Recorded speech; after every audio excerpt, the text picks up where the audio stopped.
Hey guys, today I'm going to be turning one of these FTX Banzai drift cars into hopefully a much faster and more cool looking drift car. So I haven't actually played with my drift car for a very long while and I'm thinking I want to get back into it. So I've got myself a few goodies here, got some new wheels, got a new motor, got a new body shell, and we're going to be fitting that and we're going to see how it all turns out. So here is my FTX Banzai drift car. It's bone stock.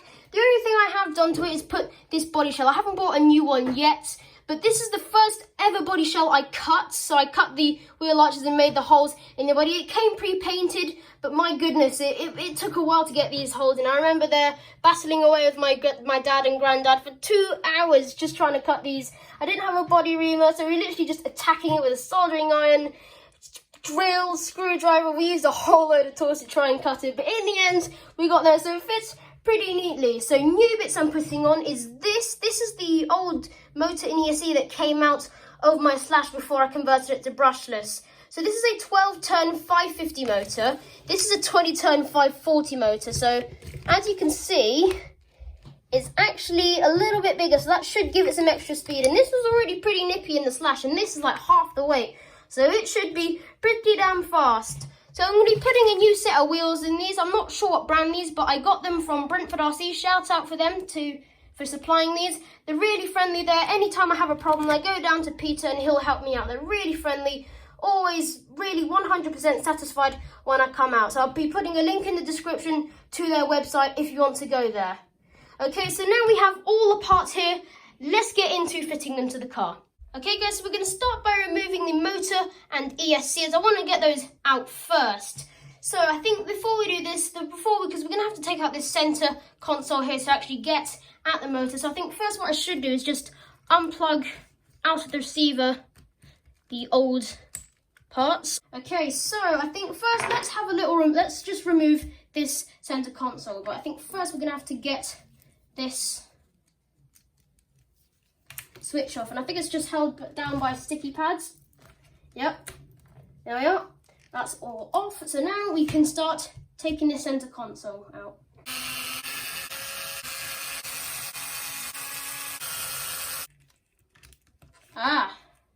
So that's pretty much it. I think all we've got to do is just cut this cable off here that's stopping it. So there we go. That is our center kind of console out. So now we're going to have much easier access to everything else inside the car. Okay, so guys, next I'm going to be removing the old ESC, and hopefully that should mean that we don't need to take the back end off of the car in order to get the motor on. So as we can see here, it's just held on with a bit of tape, so I'll be able to use some of my new stuff and pop my new ESC in. So that is out of the way there, so we can now get at removing the motor. So while I'm doing this, guys, I just want to point out how good quality this car is for the price. It only cost about £120. Bearing in mind it does come with the battery, it comes with the charger, the whole car comes ready to run out of the box, and it comes with proper hex-headed screws, proper oil-filled shocks, and you even get thread lock on the pinion, as I discovered a few days ago, and I think that is really impressive for the price. I'll be putting a link in the description down below if you want to get this car for yourself. Okay, so that's the grub screw off. We're going to want to keep this safe, because if this goes, then it will be game over. Okay, so now we can get at moving the motor. So there we are. And is there one at the bottom as well? I can't tell.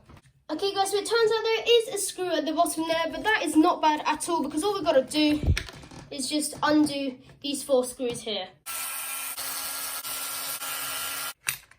Yay, and then the rear should just slide off nicely. So we have to be careful of this little piece here, but it seems to be wedged in, so I reckon we can just leave it in there for now. So that is the rear assembly. As you can see, everything looks to be designed really well.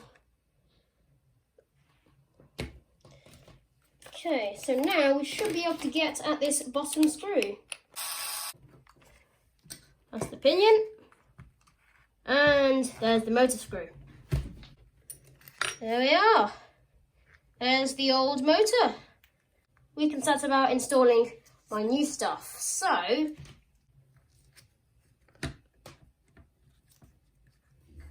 Oh, this is not good.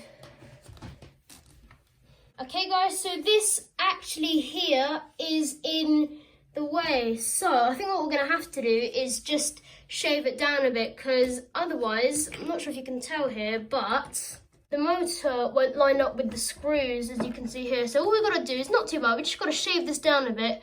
And then once I've done that, I'll put you guys back on. Okay guys, so here we go. We've got it to fit. So I've been battling with this for I don't know how long now. Probably coming up to half an hour, maybe even an hour plus. But as you can see here, I've cut this little piece here out of the chassis because it just wasn't lining up. This was too high up, and even when I sanded it down completely, the motor was still hitting on there because it's actually just a bit taller as well in the stock 540 size. But there we go, now we have it in. So we're going to bolt this back on, get the rear on, and then we can set about fixing the mesh, and then we can find somewhere to put the ESC. Okay, so guys, so I have just realised that I won't be able to set the mesh with the rear end on because there is a screw at the bottom. So I've literally just got this in the position that it needs to be. It's not fastened down or anything. I'm just gonna, it's just, you know, just sitting there in the correct position. So we will be able to set the mesh. And I think we will be able to put it on in the stock position. Luckily for me, the pinion is actually the same size as the shaft on the new motor. Alright, I'm gonna have to move that out of the way. There we are. Good, that's on. And now I'm gonna pull this towards the outside so we can put that in there. That's coming to the outside. There we are. And now we just need to set the mesh. And I believe there. Now it's a bit tight. Here is the position. So, woo, look at that, guys. Absolutely perfect. That was not done on purpose. So let's just remove the rear end so we can tighten up the bottom and the top. Good. So now what I also can do is fasten down pinion, but first let's pop the rear end on. There we are, that's all good. Okay, so we've got the centre shaft in, we've got the pinion on the right way, so now we have drive. So all we've got to do is figure out where to fit the ESC. So very clearly, this will not fit there. So I'm thinking maybe I could try and mount it on top of the servo, but first we're going to have to mount the top deck.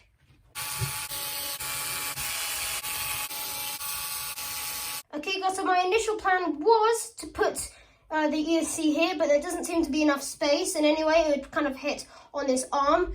So there is all this space here, but that is for the battery. But so I guess all I'm going to have to do is put it out here, but that's not so bad because it's not like we're jumping it, so it's just going to be drifting and sliding around on the road, so it will be fine. So I've got this Traxxas tape here, so this should be just the right size for it. Let me just get it right. There we are. That's all nicely on there. And if we peel the other side off, hopefully it should stick down. And just give it a little push. There we are. That's all on there. So now all we've got to do is just sort out all this spaghetti. Good. That is all in. So that means that this is pretty much all done with the power system. I probably could tidy this up with a cable, a few cables. All we've got to do now is fit the new wheels. Well guys, check. These are nice, fresh, new set of drift wheels. Oh, check those out.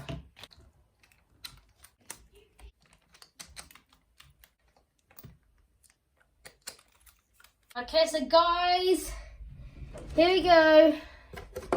I have not seen this car with wheels on and already in a very long time. Oh my goodness. How sick does that look? That looks absolutely incredible.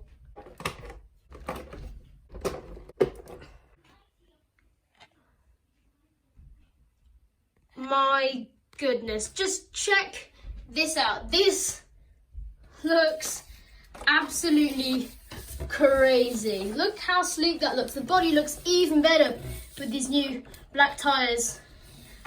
So as you can see here, the posts are a bit long, and I was debating on cutting them down, but I am thinking of maybe getting a Toyota AE86 body, you know, like a classical drift car, and fitting it to this. Once I find one and then it comes back in stock, then I may well order one. So I'm thinking these posts might need to stay where they are for now, so I won't cut them down until I have finalised whether or not I'm going to get this new body. So there we have it, guys. My FTX Banzai has been completely transformed. A nice looking new body, some fresh new wheels. Shout out to Brentford RC again for providing these wheels. I'll put a link in the description to their website. And also a nice new motor and speed controller. I know that the motor is brushed still, but it's a 550 size and the previous one was 540, so it's going to be a lot bigger, which means it will be a lot faster. The other one was 20 turns and this is 12 turns. So the lower the turn number, the greater the speed is. One day I might buy some road tyres and actually see how fast I can get this, because this is literally as light as a feather, even compared to the Slash. It's really silly light. So if you just have a look, compare this car to this car. Just looks absolutely insane. So there we have it, guys. I really hope you did enjoy. Make sure if you did that you leave a like and subscribe. If you haven't already subscribed, then maybe consider doing that. I really hope you have a brilliant day all week ahead, and I hope to see you next time in the next video. Bye.